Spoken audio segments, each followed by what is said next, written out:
আরে আরে বাইরে বৃষ্টি পড়ছে আর মনটা বিরিয়ানি বিরিয়ানি করছে। তো এখন কি করা যায়, ঘরে তো চিকেনই নেই।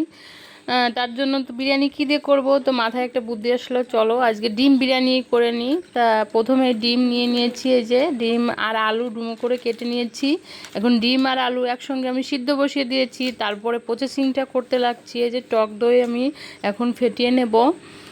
চাল ভিজানো হয়ে গেছে আগের থেকেই, ডিম আলু দুটোই সিদ্ধ হয়ে গেছে।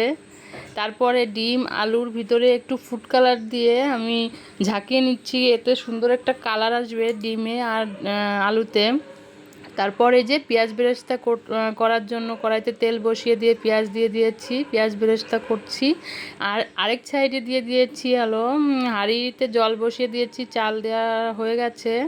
এই যে আলু আর ডিমগুলো ফুড কালার দিয়ে আমি তেলে ভেজে নিয়েছি। এখন ডিমটা কষিয়ে নেওয়ার জন্য তেলে জিরে ফোড়ন দিয়ে পেঁয়াজ কুচি দিয়ে এই যে মশলা দিয়ে এখন নাড়তে লাগবো, মশলাটা কষাবো আর কি। পরিমাণ মতো হলুদ লবণ দিয়ে দিয়েছি।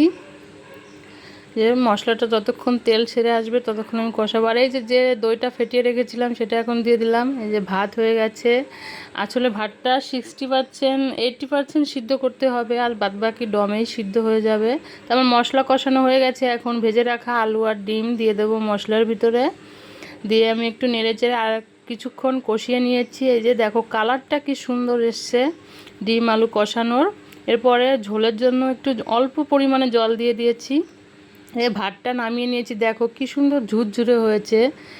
আর ডিমের ভিতরে ডিমটা আমার হয়ে এসছে, এর ভিতরে একটু কেওড়া জল আর একটু টেস্ট বেশি করার জন্য এই যে পেঁয়াজ বেরেস্তা হাত দিয়ে গুঁড়ো করে আমি দিয়ে দিয়েছি।